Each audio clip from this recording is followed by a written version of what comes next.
amasasu y'imbunda nto ndetse n'urusaku rw'ibibunda bya rutura.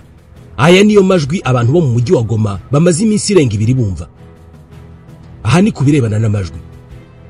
Mu birebana n'amashusho byo abari muri Goma cyangwa se hafi yayo, icyo bamaze iminsi babona n'abasirikari ba Kongo, abi bihugu byiyemeje gufasha Kongo n'indi mitwe y'abarwanyi bifatanya na Repubulika ya Demokarasi ya Kongo, bageragezaga gukura mu mujyi wa Goma abarwanyi b'umutwe wa M23 bawurimo kuva mu rukerera rwo ku cyumweru ku itariki ya 26 y'ukwezi kwa mbere muri uyu mwaka wa 2025. Gusa abasirikari ba leta ya Kongo nabo bafatanije barasa n'abananiwe gusohora muri Goma aba barwanyi ba M23.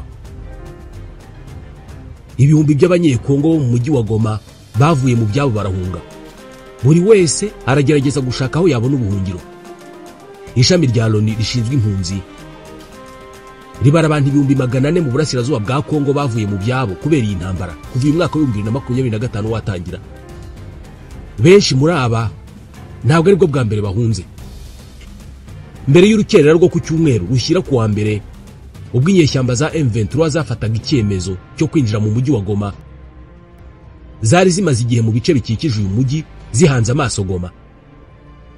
Zari zaranze kwinjira muri uyu mujyi zitegereje ko ibiganiro by'amahoro leta ya Kongo yemeye ko bagirana bigira icyo bigeraho. Gusa leta ya Kongo yaje kuvuga ko itazigera na rimwe iganira na M23, ko izaganira n'u Rwanda kubera ko ari rwo rufasha M23 ndetse abasirikare b'u Rwanda akaba ari bo barimo kurwana n'ingabo za Kongo. Iki ni kimwe mu byatumye izi nyeshyamba zifata icyemezo cyo kwinjira mu mujyi wa Goma. Umujyi izi nyeshyamba zari zarafashe mu 2012 ariko zikawukurwamo. Muri iyi mirwano ingabo z'umuryango w'abibumbye ziri mu butumwa bw'amahoro muri Repubulika ya Demokarasi ya Kongo zirarwa mu binyacumi zarishwe. Uko niko umuryango w'abibumbye wafashe icyemezo cyo guhungisha bamwe mu bakozi bawo batari ingenzi cyane bagakurwa mu mujyi wa Goma. Ibitaro bigishobora gukora mu mujyi wa Goma byuzuye inkomere. Ibi byatumye imwe mu miryango mpuzamahanga ivuga ko iyi ntambara ishobora gukwira mu karere kose k'ibiyaga binini. Repubulika ya Demokarasi ya Kongo yaciye umubano n'u Rwanda. Umuryango w'abibumbye wamaganye ku gufata umujyi wa Goma bikozwe n'umutwe wa M23, usaba ko abarwanyi b'uyu mutwe basubira inyuma. Ni byiza ko twibukiranyije amwe mu makuru y'intambara muri iyi minsi 2 ishize kuva ku wa mbere w'iki cyumweru. Ubu ibintu birimo guhinduka ku muvuduko munini cyane. Harimo kuba inama zo ku rwego mpuzamahanga zigamije guhagarika iyi mirwano. Zirimo niyo Perezida wa Repubulika Paul Kagame yagiranye n'umunyamabanga wa Leta Zunze Ubumwe za Amerika ushinzwe ububanyi n'amahanga Bwana Marco Rubio. Bemeranije ko ari ngombwa gufata ingamba zituma haboneka gahenge. Amerika yabigiye gusunikira M23 kuva muri Goma. Kuri uyu wa kabiri imirwano ikomeye yarakomeje mu mujyi wa Goma. Gusa usibye no muri Goma, ikindi cyavuzwe cyane n'imyigaragambyo ikomeye cyane yabaye mu mujyi wa Kinshasa. Aho ibihumbi by'abanyekongo bateye ambasade z'ibihugu biri mu Rwanda, Uganda, Ubufaransa, Ububiligi, Leta Zunze Ubumwe za Amerika. Batwitse inyubako zikoreramo izi ambasade, ariko bararenga. Bajya no mu mihanda batwika amapine, bajya mu maduka barayasahura ndetse na za supermarché. Uyu munsi birashoboka ko u Rwanda rushobora gushinjwa buri kibi cyose cyaba kuri Repubulika ya Demokarasi ya Kongo. Nubwo ku mugoroba wo kuri uyu wa kabiri, ubwo ibitangazamakuru by'isi yose byandikaga ko abanyekongo bateye ambasade z'ibihugu bitandukanye ndetse bagasahura amaduka bagatwika ibinyabiziga, Minisitiri wungirije w'umutekano wa Repubulika ya Demokarasi ya Kongo, Madame Eugenie Chiela Kamba, yavuze ko abanyekongo bigaragambije mu mahoro bashaka gushyigikira ingabo zabo ziri ku rugamba no kwamagana ubushotoranyi bw'u Rwanda. Ariko ngo hari abanyarwanda binjiye muri iyo myigaragambyo i Kinshasa, ngo nibo bateje akaduvayo baninjira mu maduka barasahura banatwika inyubako za ambasade. Atariko turashima police yagerageje kubashwiragiza kandi kabigeraho. Nyuma yo kuvuga aya magambo ku rubuga rwa X, n'abanyekongo basanzwe batuka u Rwanda n'abanyarwanda bagaragaje ko ibingibi ari ugukabya, ko nubwo u Rwanda rwabashotoye ariko ko abanyarwanda atari bo bagiye kwinjira mu myigaragambyo yaberaga i Kinshasa ngo bateze urugomo. Hari amashusho yagaragaye ku mbuga nkoranyambaga bamwe mu basirikare ba Repubulika ya Demokarasi ya Kongo nabo bari mu bikorwa byo gusahura.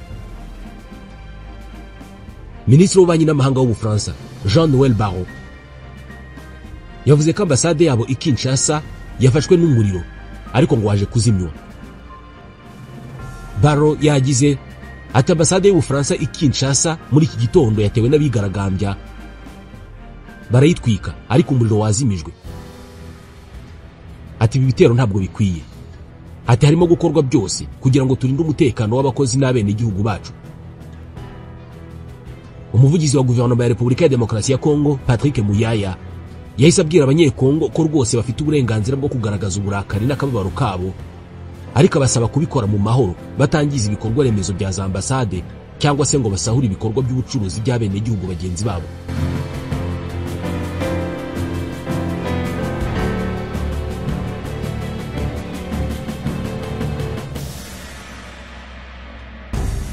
Uyu munsi abafite aho bahuriye na politike mpuzamahanga bose barimo kugerageza gushaka igisubizo cy'ikibazo no gushaka uburyo intambara yahagarara. Perezida wa Repubulika y'u Rwanda Paul Kagame yaganiriye n'umunyamabanga wa Leta Zunze Ubumwe za Amerika ushinzwe ububanyi n'amahanga Marco Rubio. Baganira ku ngingo zirimo intambara yo mu burasirazuba bwa Kongo ndetse no gushimangira ubufatanye bushingiye ku bwubahane hagati y'u Rwanda na Amerika. Ibi umukuru w'igihugu yabitangaje abinyujije ku rubuga rwa X mu gitondo cyo kuri uyu wa gatatu. Yagize ati nagiranye ikiganiro cyubaka n'umunyamabanga wa leta muri Minisiteri y'Ububanyi n'Amahanga ya Amerika Bwana Rubio ku byerekeranye n'ihagarikwa ry'imirwano mu burasirazuba bwa Kongo no gushaka umuti muzi w'ayo makimbirane rimwe na rizima. Perezida Paul Kagame kandi yavuze ko banaganiriye ku mumaro wo gushimangira ubufatanye hagati y'ibihugu byombi hashingiwe ku kubaha inyungu za buri gihugu. Ati niteguye gukorana n'ubutegetsi bwa Trump mu kubaka ubusugire n'umutekano abaturage bo mu karere kacu bakwiye. Umukuru w'igihugu agiranye iki kiganiro na Bwana Rubio mu gihe mu burasirazuba bwa Kongo intambara yakajije umurego. Perezida wa Repubulika Paul Kagame aherutse kongera kwerekana ko ibibazo biri mu burasirazuba bwa Kongo byakemuka ari uko abantu bashingiye ku mizi yabyo aho kujya mu mujyo w'ubutegetsi bwa Kongo bushinja u Rwanda ibibazo by'ubutegetsi byose bufite. Yabigarutseho ubwo we na Madame Jeannette Kagame bakiraga ku meza abadiplomate bahagarariye ibihugu byabo mu Rwanda.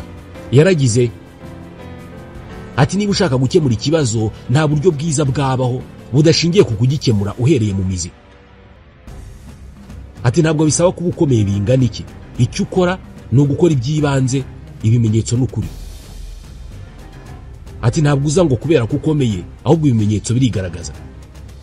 Perezida Paul Kagame yavuze ko hashize imyaka irenga 30 muri Repubulika ya Demokarasi ya Kongo hari ingabo za Loni zishinzwe kugarura amahoro, ariko ko bitumvikana uburyo nta musaruro ziratanga ngo zikore inshingano zazo. Yavuze ko kuba zigihari bigaragaza ko ikibazo kitarakemuka. Ati ubusanzwe wagakwiye kuza bikagufata imyaka 5, 10 hanyuma ukagenda kubera ko wakemuye ikibazo cyari kikuzanye. Amafaranga amaze gutangwa yakoze iki? Perezida Paul Kagame yavuze ko abakoze jenoside yakorewe abatutsi mu Rwanda n'ubu bagihari kandi bafite intwaro ndetse bakomeje kurangwa n'ingengabitekerezo ya jenoside kandi babikorera hafi y'umupaka. Ati aba bakoze jenoside baracyahari, bafite intwaro, baracyarangwa n'ingengabitekerezo ya jenoside mu nkengero zacu mu burasirazuba bwa Kongo, bashyigikiwe n'abayobozi ba kiriya gihugu. Umuryango mpuzamahanga urarebera kandi uruvuga indangagaciro. Ati wohereje ingabo muri Kongo kugira ngo ukemure kiriya kibazo cyaturutse hano cy'abajenosideri n'ingengabitekerezo ubwayo. Umukuru w'igihugu yavuze ko bitumvikana uburyo abantu bemera ko u Rwanda rwagiye muri Kongo kwikubira ubutaka bwayo, akavuga ko ababyemera batyo ibiganiro bikomeje kubaho by'abayobozi batandukanye hirya no hino ku isi biratanga icyizere ko iyi mirwano ishobora guhagarara mu minsi mike. Indi ngingo ishimangira ibi ni uko abacanshuro barwanaga ku ruhande rwa Repubulika ya Demokarasi ya Kongo baherutse kwishyikiriza MONUSCO bava mu ntambara irimo kubera i Goma mu gitondo cyo kuri uyu wa gatatu banyuze mu Rwanda bava i Goma nk'uko byagenze ku bandi bakozi ba Loni bagera hafi ku 2,000 baherutse guhabwa inzira n'u Rwanda.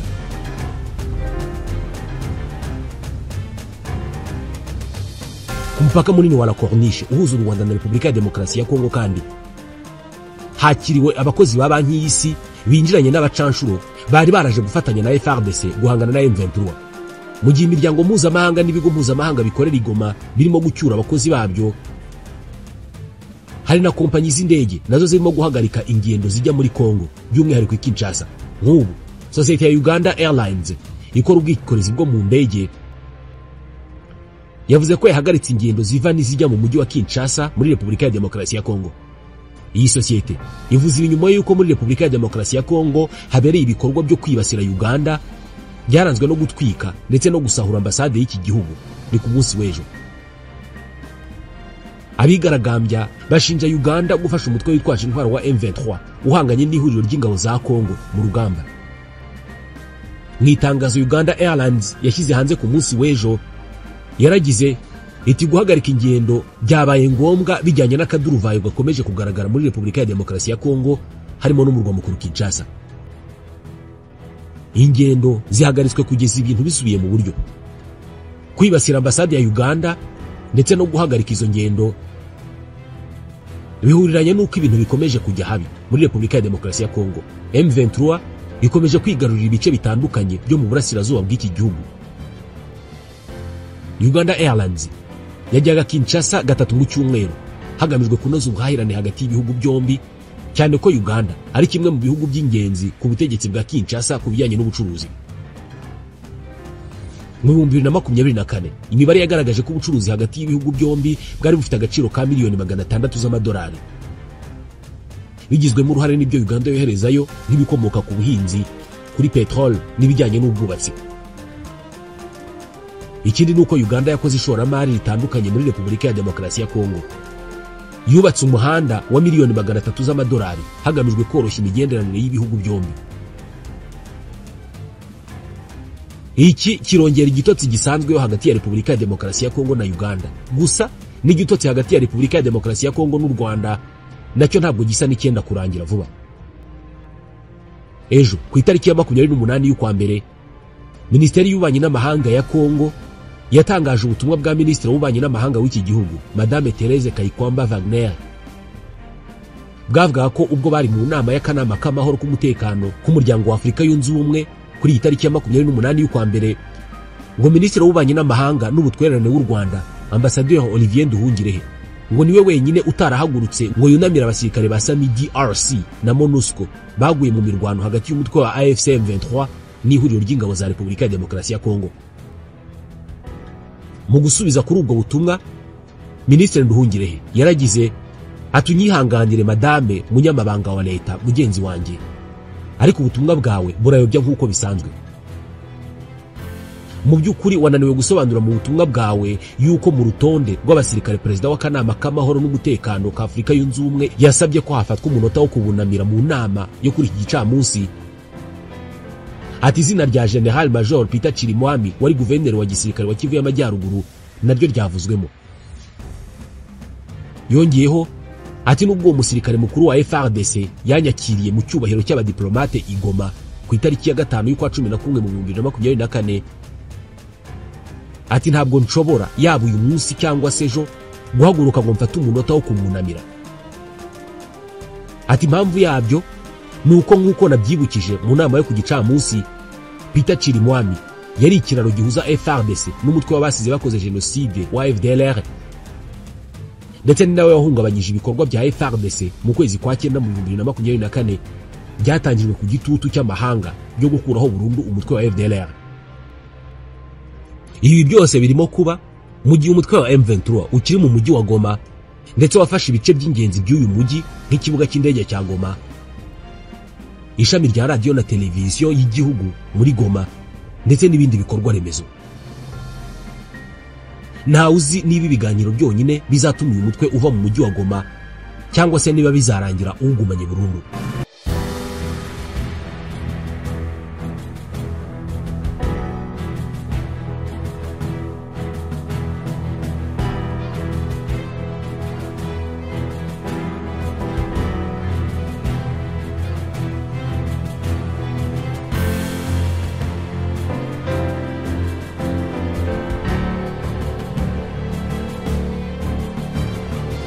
Goma yaramukiyemo amasasu akomeye n'imirwano, cyane cyane mu burasirazuba bw'umujyi. Abandi basirikare 4 ba Afurika y'Epfo baguye mu mirwano. Ibi ni ibyemejwe n'ingabo za Afurika y'Epfo. Aba bakurikiye abandi basirikare 9 ba Afurika y'Epfo baguye muri iyi mirwano mu cyumweru gishize. Abaturage mu ntara ya Kivu y'Amajyaruguru mu burasirazuba bwa Kongo bo baracyarimo kubaho mu bwoba kuva ku cyumweru ubwo imirwano yakazaga umurego hagati y'ingabo za leta FARDC n'inyeshyamba z'umutwe wa M23.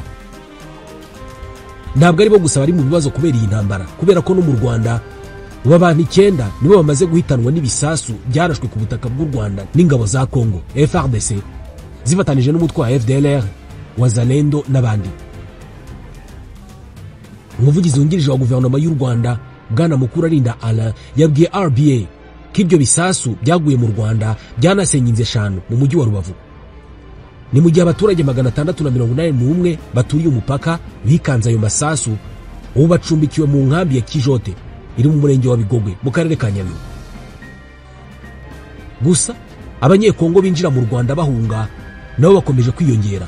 Harabarwa barenga 1200, ariko uyu mubare ubushobora kuba wamaze kuzamuka. Bacumbikiwe mu nkambi ya Rugerero mu karere ka Rubavu. Umuvugizi w'umutwe wa M23 mu rwego rwa gisirikari Major Wilingoma yavuze ko bidasubirwaho ubu ngubu barimo kugenzura ikibuga mpuzamahanga cy'indege cya Goma cyose. Ni nyuma y'amasaha atageze kuri 48 umujyi wa Goma ugiye mu maboko ya M23. Major Wilingoma yagize ati ikibuga mpuzamahanga cy'indege cya Goma gicungiye umutekano cyose n'intare, ubwo yavuga ingabo za M23. Ku itariki ya 26 muri uku kwezi kwa mbere, M23 yabanje gufunga ikirere cy'iki kibuga cy'indege kubera ko ingabo za FARDC n'imitwe bafatanyije ngo bagikoreshaga bahanyuza intwaro bicisha abasivile.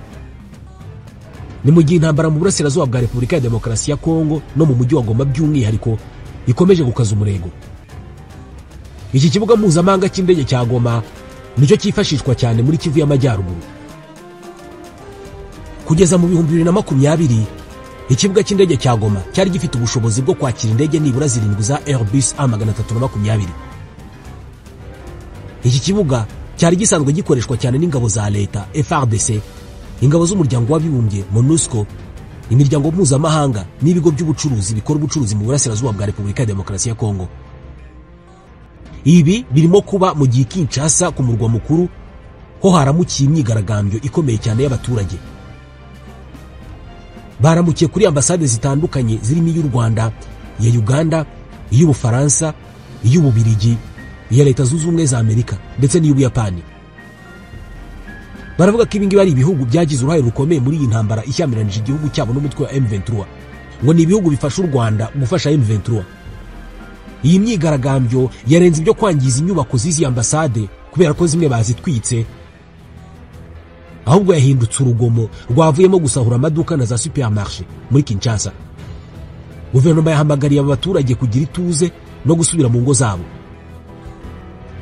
Minisitiri w'ububanyi n'amahanga w'Ubufaransa Jean-Noël Barrot yavuze ko igice kimwe cy'inzu ambasade y'Ubufaransa ikoreramo i Kinshasa cyatwitswe. Mu butumwa yanyujije kuri X yahoze ari Twitter, yavuze ko ibyo bitero bitakwihanganirwa. Yongeyeho ko abari mu myigaragambyo ngo bakongeje umuriro ariko waje kuzinywa. Igipolisi cya Kongo cyakoresheje ibyuka byokera kugira ngo gishwiragiza abo bigaragambya banatwitsa amapine mu mihanda rwagati.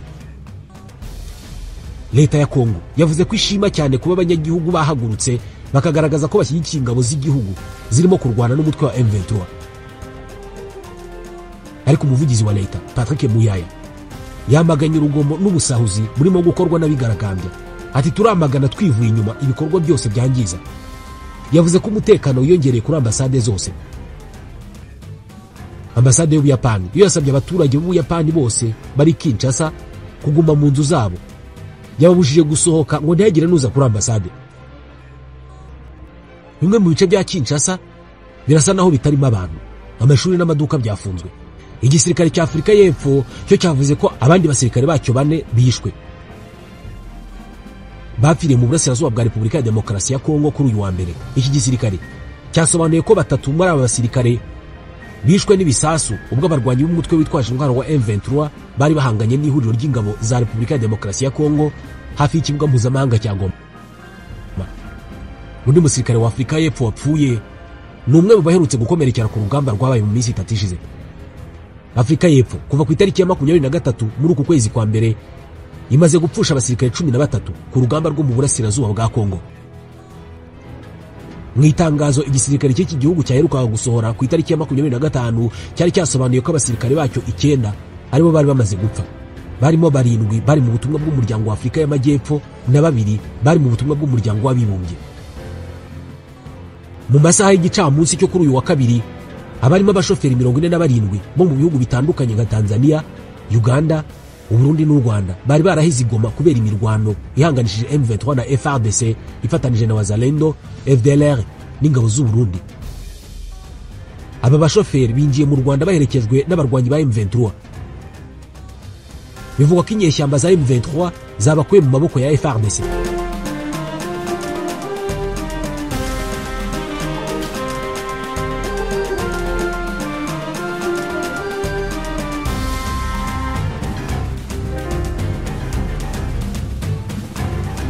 Usibye abashoferi, abasirikare bamwe ba Kongo ndetse nabo bafatanije nabo bakomeje kwinjira mu Rwanda bahunga.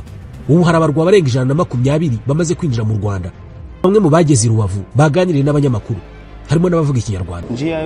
Uyu wundi we aravuga tumva abasirikare bacu bakuru bihungiye baradusiga. Inzira zose zari zifunze. Ati dutegereje ko perezida wacu na perezida w'u Rwanda bashaka uko bakorana tugasubira mu gihugu cyacu. Aba basirikare ba Kongo binjira mu Rwanda abakomeretse baravurwa n'ingabo z'u Rwanda kandi bagahabwa ubufasha bwose bukenewe. Imodoka za polisi y'u Rwanda zirimo kwifashishwa cyane mu gutwara impunzi z'abanyekongo zirimo zihungira mu Rwanda. Kugeza ubu mu nkambi ya Rugerero y'i Rubavu hamaze kwakirwa abasaga 1200 bahunze imirwano.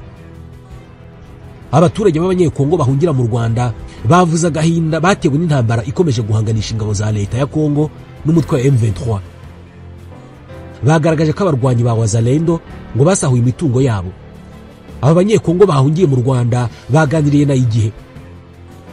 Bagaragaza uko intambara ishyamiranyije ingabo za leta ya Kongo FARDC n'umutwe wa M23 ngo yatumye bamwe mu barwanyi ba Wazalendo bayitwikira basahura imitungo y'abaturage. Umwe waganiriye na Igihe yagize ati narindi mu nkambi ya Rusayo igihe amasasu yayigwagamo akica abantu benshi, duhita dufata ibintu byacu n'imiryango yacu turaza.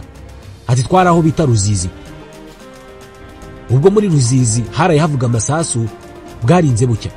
Ati bukiye mu gitondo ati abasirikare ba Wazalendo batangiye gusahura, bituma n'abaturage bajya gusahura kubera ko bari babonye biba. Uyu yitwa Shabushi Rurinda waganiriye na Igihe. Yemeza ko nyuma yo kubona abasirikare batangiye gusahura ngo bigira inama yo guhungira mu Rwanda, bagenda bihishahisha kubera ko bari bafite impungenge zo guhura nabo basirikare bakabambura n'utwo bari basigaranye. Yashimangiye ko mu Rwanda bakiriwe neza kuva bagera ku mupaka kugera ahuye n'izindi mpunzi zaturutse mu burasirazuba bwa Kongo. Nyuma y'uko uyu mutwe wa M23 ufashe umujyi wa Goma, hari imirwano yakomeje kubera mu nkengero z'uyu mujyi iturutse kuri zimwe mu ngabo zanze kumanika amaboko, yanatumye abaturage bahungira mu Rwanda. Birasa n'ibikomeje gufata indi ntera.